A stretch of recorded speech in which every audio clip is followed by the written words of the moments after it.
With the coronavirus, I want public health officials to be able to issue the strongest warnings possible. The thing that says, hey, everybody, this is a very big deal. You should have your employer feel empowered to not make you go to work. You should feel empowered to stay in your home and separate from other people. Everyone should know that sports games should be eliminated. But when you start saying, as a government, this is the phone number to call us if you see people gathering to worship in groups, either at all or in groups of 10 or more, you are crossing a line that is the First Amendment.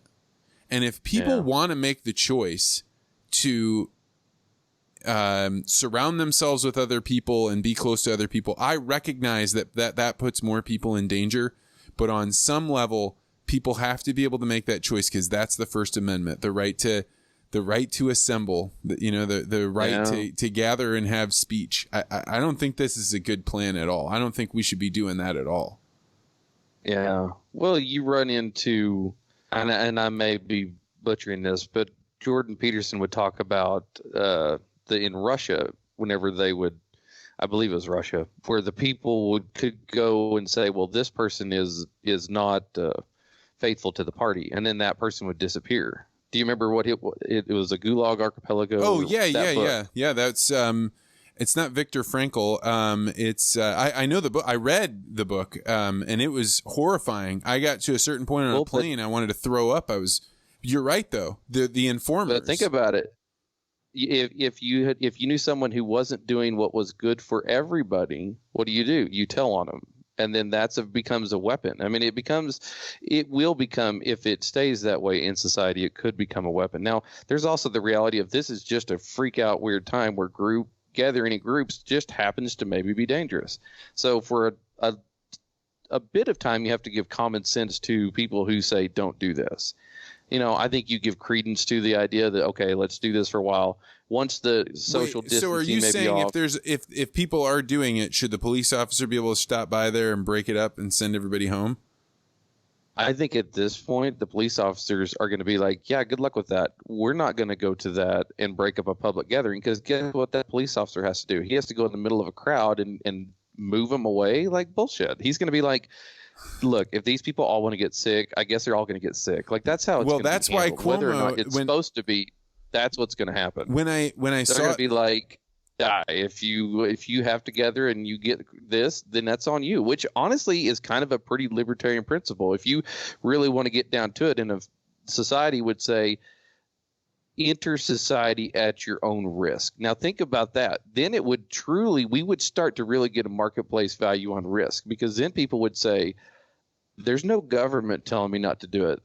There's either I have to weigh in my own mind the risk of going out. Now, the people that go out are probably not going to be real smart, and they're probably going to infect each other, and it's going to be well, because at the end of the day, how are you going to force the people that are working to pay for the people that aren't?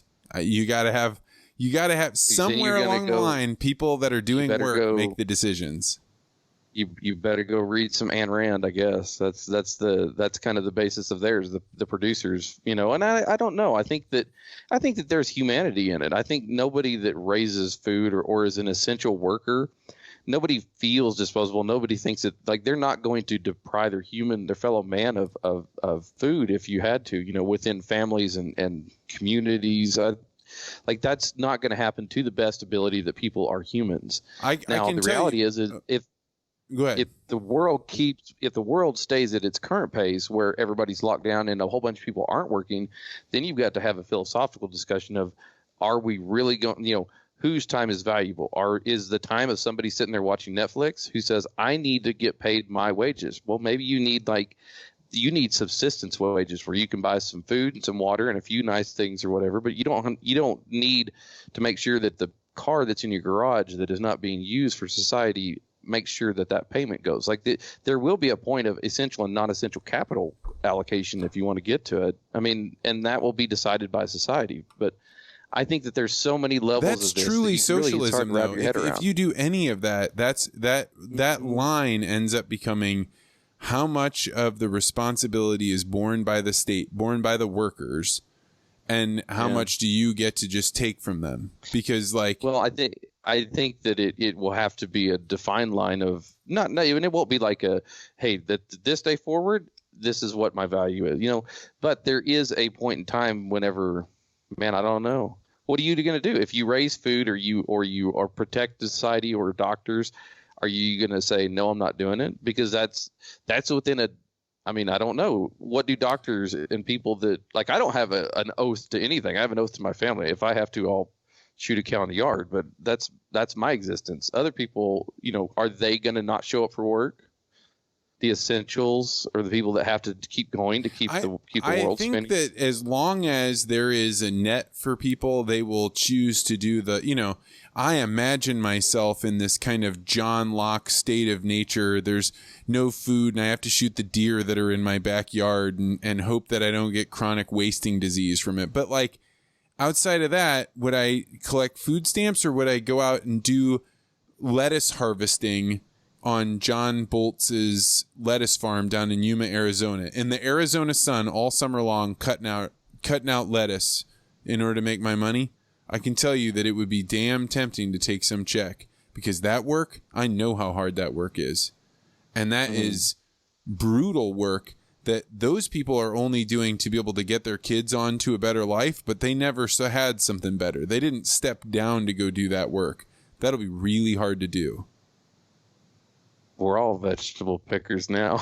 Yeah. That's what you don't get. We're God, all vegetable I hope pickers. not, man. I mean, I hope that people are able to do work in the sense that you mentioned their wish was to come here and provide a better life for their kids. In that sense, we're all in that boat. All we want to do is, especially I think middle-aged people, is get your kids, get them through this, get them onto, you know, there's a vaccine, life goes back to normal. Treasure this time, make it worth their time to learn something, so that when life reemerges, that they actually have an appreciation and have a better understanding, grasp of it.